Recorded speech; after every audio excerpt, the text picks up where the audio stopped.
Why do the smartest people you know share the least about their lives while the loudest people share everything on social media and accomplish nothing? Here's the truth nobody talks about. Intelligence isn't measured by what you know. It's measured by what you're smart enough to keep private. We've been programmed to believe sharing is caring, that transparency builds trust and connection. Smart people know the opposite is true. Oversharing destroys both your power and your peace. Studies show people who share less personal information report 64% higher life satisfaction and significantly more career success. It's not a coincidence. It's a strategy. Every time you share these 6 things, you're giving away power to people who will absolutely use it against you, in ways you won't see coming until it's too late. In this video, I'll show you exactly what smart people keep completely private and why that privacy protects everything they've built. And thing 6, it's why the smartest person in any room is usually the quietest. If you're done oversharing, hit subscribe, tap that bell, and comment private. Now let me show you the 6 things smart people never discuss. Thing 1. Financial details. Here's the first thing smart people keep locked down tighter than Fort Knox. Anything related to money, your salary, your net worth, your investments, your bonus, your raise, what you paid for your house, what you spent on your car, all of it stays completely private. And I already hear the pushback. But we should normalize talking about money. Salary transparency helps workers. Sure, in theory. In practice, every time you share financial details, you're handing people ammunition they will use against you. Maybe not today, maybe not intentionally, but they will. Here's what actually happens when you share money information. You mention you got a raise. Your coworker who didn't know resents you. You discuss your investment returns. Your uncle suddenly has a business opportunity that requires your capital. You tell your family you're doing well financially. 6 relatives you haven't heard from in years suddenly have emergencies that require exactly the amount they think you can afford. Financial transparency doesn't build trust. It builds expectation, comparison, jealousy, and a never-ending stream of people who think they deserve a piece of what you've built. Let me show you exactly how this plays out.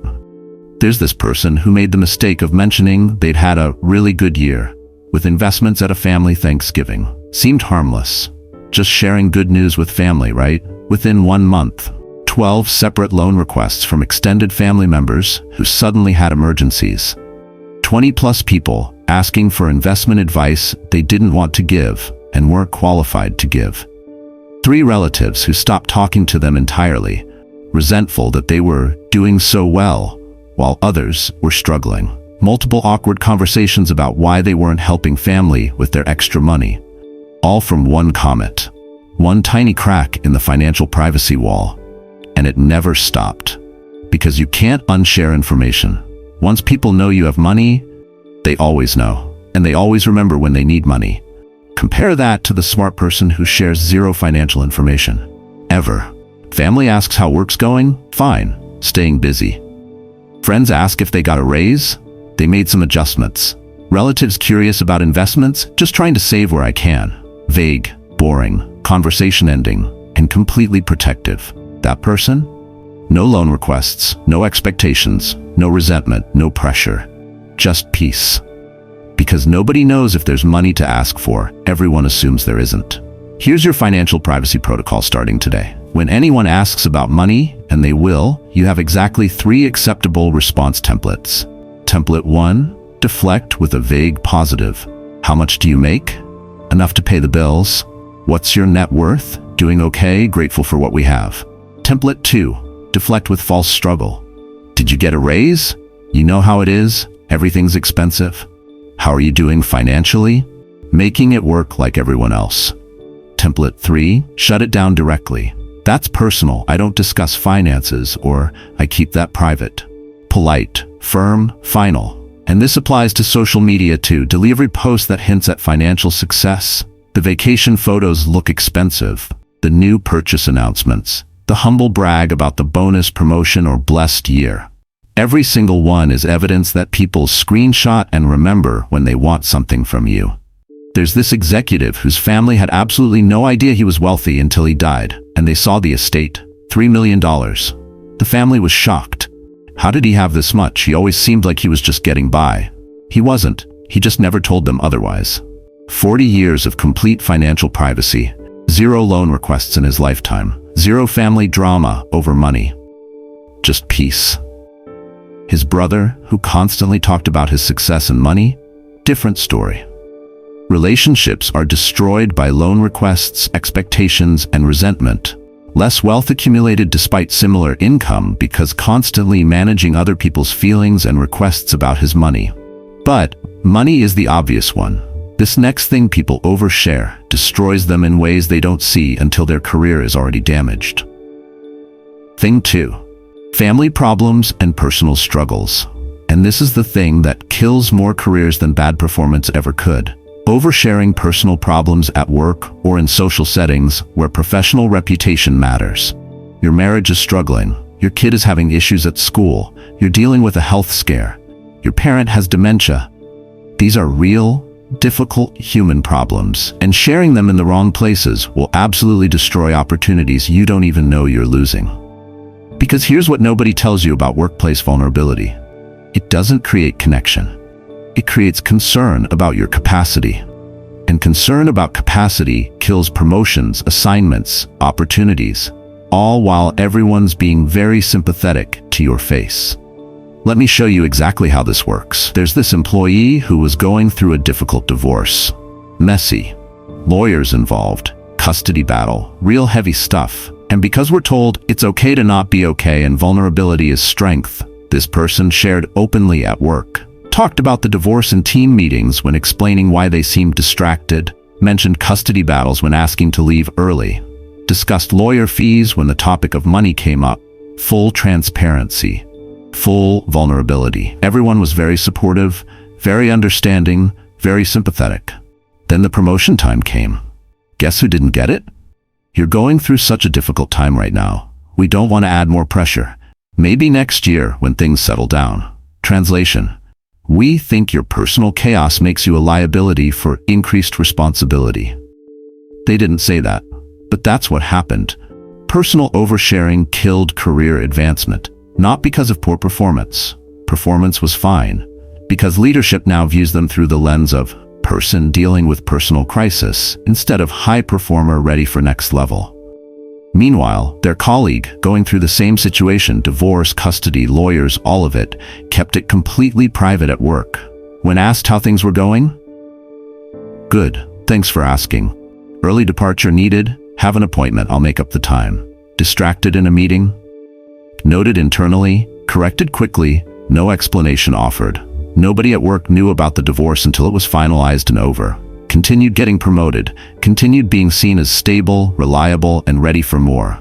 Same personal crisis, completely different professional outcome. The only variable? Privacy.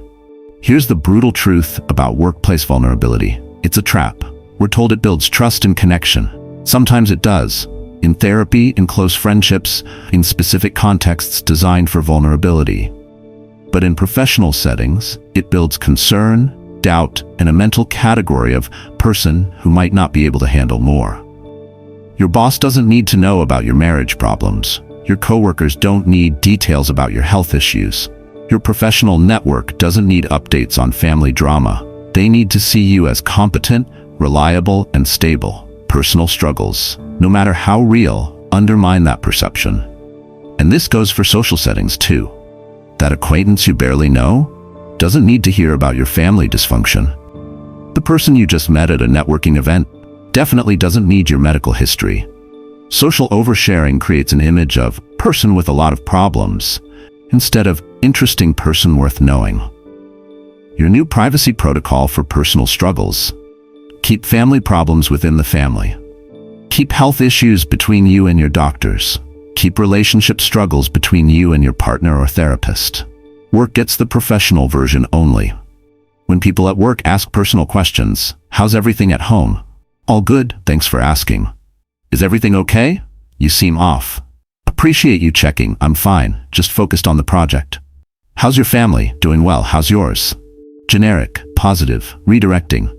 No details, No vulnerability, no ammunition for people to use, intentionally or unintentionally, against your professional opportunities.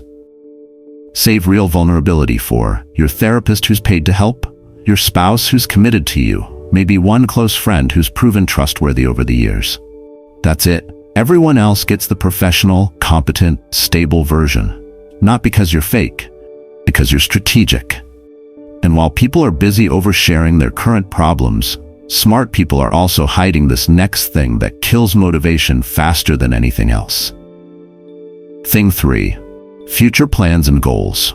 And this is the thing that separates people who talk about success from people who actually achieve it. Smart people keep their plans and goals completely private until they've already executed them. No announcements, no public declarations, no "I'm going to" posts on social media. Just silent execution, followed by results nobody saw coming because you never told them it was coming. Here's why this matters. Your brain is incredibly stupid in one specific way. It cannot tell the difference between talking about doing something and actually doing it. When you announce a goal publicly, "I'm going to start a business," "I'm writing a book," "I'm going to lose 50 pounds," your brain releases dopamine, the feel-good chemical, the reward. You just got rewarded for announcing, not for doing, for talking about doing. And once your brain gets that dopamine hit from the announcement, it has significantly less motivation to do the actual hard work. You already got the reward. Why would you need to do the thing now? This is why New Year's resolutions fail spectacularly. January 1st, everyone announces their goals, posts them, tells everyone, gets likes, comments, and encouragement. Dopamine flood, brain satisfied. February 1st, 90% have quit because the brain already got its reward from announcing. Execution became optional after the announcement provided satisfaction. Let me show you two people with the same goal. Start a business. Person A announces it publicly, tells family, posts about it on LinkedIn, shares the vision with friends, talks about the business plan constantly, feels great every time someone says, "That's amazing," or "I believe in you." Brain getting dopamine from talking about it. 3 years later, still talking about it, still working on the plan. Still waiting for the right time. Never launched. The talking became the thing. The announcement satisfied the need. Execution never happened because the brain already got what it wanted, validation and dopamine from announcing. Person B? Same goal, different approach. Told nobody. Not family, not friends, not social media. Just started working quietly. Research in silence, planning in darkness, building without announcing. 8 months later, business launched, revenue coming in. Real results. Then, and only then, casually mentioned to people, "Oh yeah, I started a business a while back." Shocked reactions. "When did this happen? Why didn't you tell us? I had no idea you were doing this." Perfect. The silence created focus. The privacy protected execution. The lack of announcement removed the dopamine shortcut, forcing the brain to get satisfaction from actual achievement instead of talking about potential achievement. Here's your new rule. Announce nothing until it's done. Not "I'm going to," only "I did." Not intentions, only results. Not plans, only outcomes. When people ask about your plans, and they will because people are nosy, you have exactly 3 responses. Response 1, ultra vague. What are you working on? Few things here and there, we'll see what happens. Boring, conversation ending, protects your execution. Response 2, redirect. Any big plans? Just taking it day by day, focusing on what's in front of me. Sounds zen, actually strategic. Response 3, friendly shutdown. Are you starting that business? Still exploring different options, nothing concrete yet. Even if you're 6 months into building it, they don't need to know. Execute in complete silence for a minimum of 6 to 12 months before any announcement. By then, it's real, it's launched. It's past the vulnerable early stage where talking about it would kill motivation. You can share results instead of intentions, show instead of tell. There's this writer who told everyone he was writing a book. For 5 years, talked about it constantly. The plot, the characters, the publishing plan, never finished. The brain got satisfaction from talking. It never needed to do the writing. His friend, also writing. Told nobody. Not even close friends knew. Just wrote in silence for 18 months. Finished the book, got it published. Then mentioned casually, "Oh, my book came out last month." wrote 2 more in the next 3 years using the same silent approach. 3 published books versus 5 years of talking about 1 unfinished book. But while goals are future-focused, smart people also keep this present-day thing completely private, and it's the one that makes them look the most humble. Thing 4. Good deeds and charitable acts. And this is where you see the clearest difference between secure people and insecure people. Smart, genuinely kind people do good things in complete silence. Insecure people who need validation film themselves doing good things and post it for likes. If you have to announce your generosity, it wasn't generosity, it was performance. And everyone watching knows the difference, even if they don't say it. Here's the thing about posting your charitable acts on social media. The second you film yourself giving money to a homeless person, or post about the donation you made, or share the volunteering you did, you've fundamentally changed what it was. It's no longer charity. It's content. It's no longer about helping them. It's about showing everyone you're the kind of person who helps. And people see through it. Maybe they don't comment on it. Maybe they even like the post, but they know. They know you needed the validation more than that person needed the help. Because if you actually cared about the help, you wouldn't have needed to tell anyone about it. Let me show you 2 approaches to the same amount of generosity. Person A gives $100 to someone in need, films it, and posts it to social media. Just wanted to help out, we should all do more for our community. Gets 100,000 views. Comment section, half praising them, half calling them exploitative. Net result, they feel validated, but their reputation takes a hit because everyone sees the performance. Person B donates $50,000 annually to causes they care about. Nobody knows. No posts, no announcements, no recognition. Just quiet, consistent generosity over the years. Helps exponentially more people than person A. Gets 0 social credit. Doesn't care because helping was the point, not the credit. Only one of these people is actually generous. The other one is purchasing validation using someone else's need as the currency. And here's what's insidious about public charity. It makes the recipient a prop in your story. That homeless person you filmed yourself helping, they're not a person you helped. They're a character in your content. Their dignity was the cost of your likes. That's not kindness. That's exploitation with a kind face. Real generosity happens in the dark. Anonymous donations, helping people without anyone knowing. Doing the right thing when nobody's watching, because character isn't about performance, it's about who you are when the cameras are off. There's this wealthy person who anonymously paid full college tuition for 20 students over 10 years. Set up a scholarship fund through their lawyer. Recipients never knew the source. Just got letters saying they'd been selected for a scholarship. This person never mentioned it. Never posted about it. Never told friends. The family found out after they died when going through financial records. 20 lives changed. 0 recognition sought. Compare that to the influencer who filmed themselves doing charitable acts for content. Every good deed documented. Every donation is announced. Later got exposed. Some of the charity was staged. Some donations never actually happened. The whole thing was a performance. Reputation destroyed. Turns out, when charity is about image, image is all it was. Your good deeds should be between you and the person you helped. That's it. When you donate, do it anonymously when possible. When you help someone, don't mention it to others. When you volunteer, don't post about it. Just do it because it's right, not because it makes you look right. And when someone thanks you publicly, deflect quickly. Happy to help, and change the subject. Don't let them make it a thing. Don't let it become about you. The help was about them.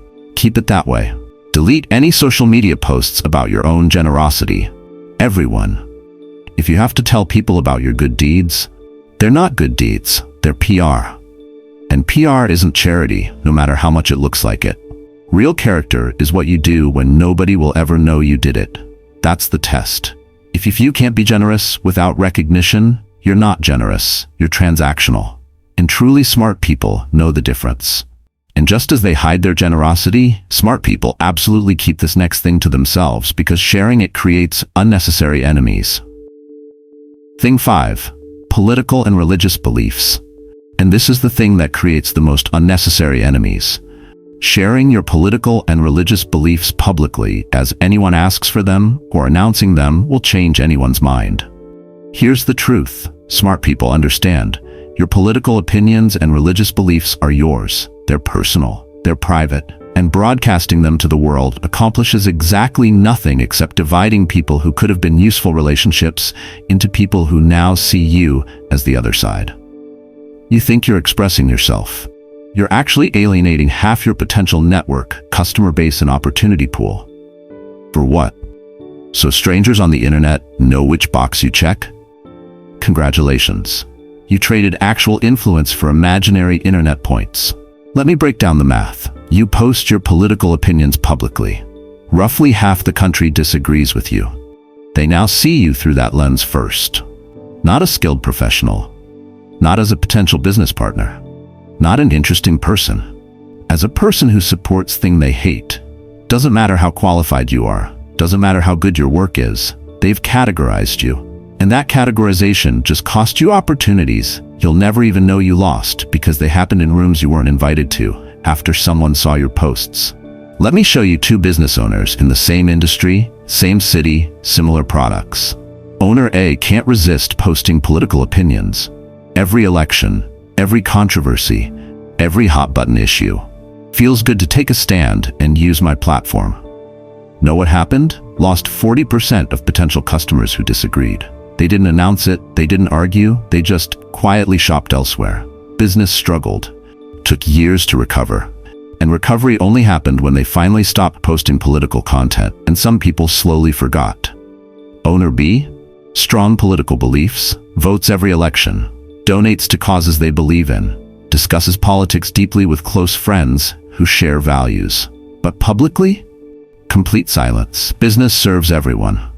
Customer base across the entire political spectrum. Thriving. Because they understood that being right on social media is worth way less than building a successful business. Same beliefs, one shared publicly, one kept private. Only one succeeded because they understood success requires not alienating half the room before you even start. And it's not just business. It's relationships, it's networking, it's career opportunities, it's everything. Is that recruiter looking at your social media before the interview? They just saw your political posts. You just got eliminated from consideration because the company wants culture fit, and you've loudly announced you don't fit half their culture. Here's your new protocol. Political views? Vote. Don't preach. Religious beliefs? Practice. Don't perform. Controversial opinions? Think them. Don't announce them. When asked political or religious questions directly, who'd you vote for?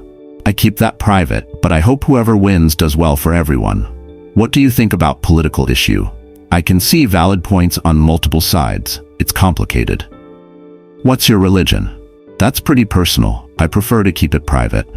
Polite, neutral, conversation ending. Zero enemies created, zero opportunities lost. Delete every political post from your social media. Unfollow or mute politically divisive accounts, even ones you agree with. Your social media should give you more opportunities, not fewer. Every political post is a filter, removing people who could have helped you. Save deep political and religious discussions for close friends who share your values, people you trust.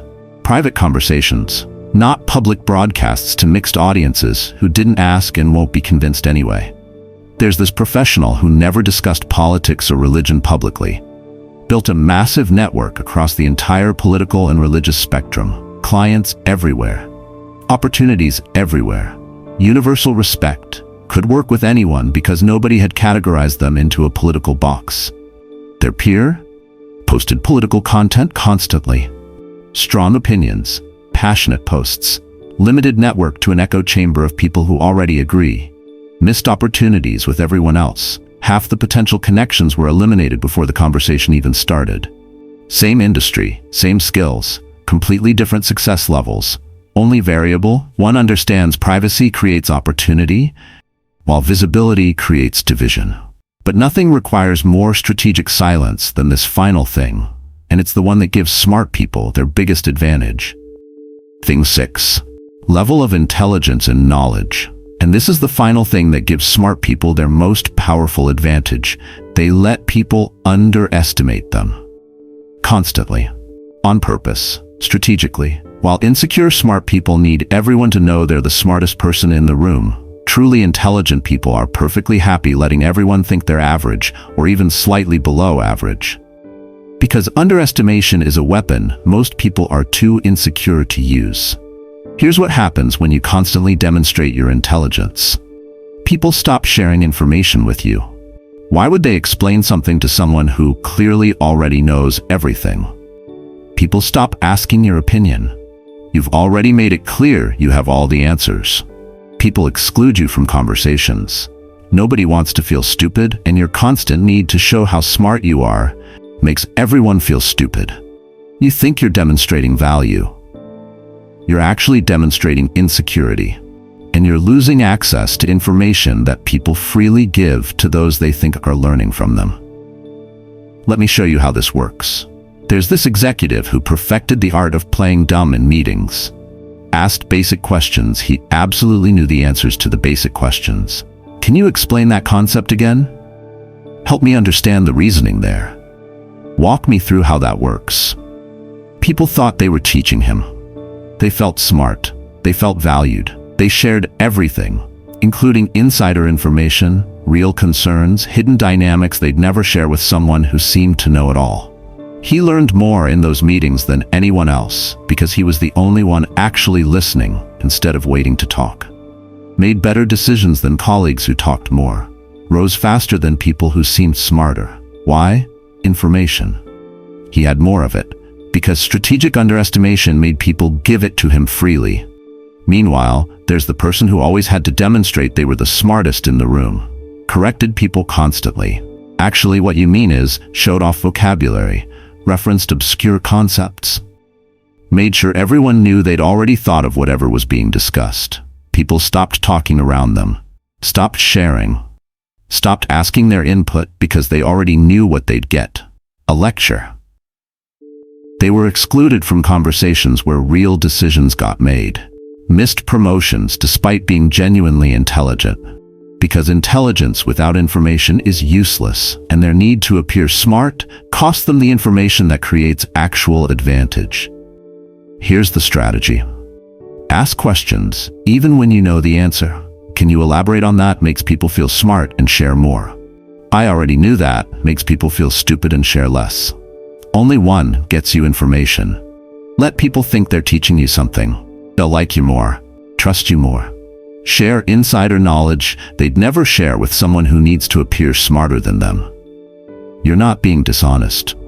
You're being strategic about how you gather information. Show intelligence through results, not announcements. Don't tell people you're smart. Don't demonstrate knowledge publicly. Just make better decisions than everyone else because you listened while they talked. Results speak louder than vocabulary ever could. The smartest person in the room is almost always the quietest. Not because they don't know things, because they're too busy learning what everyone else knows to waste time announcing what they know. They understand that talking demonstrates ego. Listening demonstrates wisdom. There's this investor who lets people explain basic investment concepts he'd mastered decades ago. Really? Tell me more about that. People felt smart around him, trusted him, shared information about opportunities, insider perspectives, and market intel they'd never share with someone who acted like they knew everything. Made millions from the information people gave him freely because they thought he was learning from them. His peer, who always corrected people and demonstrated superior knowledge, stopped getting valuable information, missed opportunities, made less money despite actually being knowledgeable. Because knowledge without information is static. Information without ego is dynamic. Your intelligence should be invisible until results make it undeniable. Ask more than you answer. Listen more than you talk. Let people underestimate you until your success makes it impossible. That's not hiding your intelligence. That's using it strategically instead of performing it insecurely. Here's what nobody tells you about privacy. Every piece of information you share is a piece of power you give away. And smart people understand that power compounds in silence while evaporating in announcement. So there you have it. 6 things smart people keep completely private. Financial details, because announced wealth creates requests and resentment. Family problems and personal struggles, because vulnerability becomes professional liability. Plans and goals, because announcement kills execution by satisfying brain prematurely. Good deeds and charitable acts, because public generosity is performance, while private generosity is impact. Political and religious beliefs, because unnecessarily dividing people over opinions limits opportunity and level of intelligence and knowledge, because strategic underestimation creates information advantages talking never could. This week, audit what you're oversharing. Practice financial deflection. Keep struggles private. Stop announcing goals. Do one good deed without mentioning it. Avoid political discussions. Ask more questions. Demonstrate less knowledge. Reclaim power through privacy. If you're done oversharing, smash subscribe and hit the bell. Comment private and tell me which one you need to keep more private. Which hit you hardest? Let me know below. Remember, oversharing feels like connection but functions like vulnerability. Smart people share enough to build relationships, never enough to create liability. Privacy isn't secrecy, it's strategy. And strategy wins.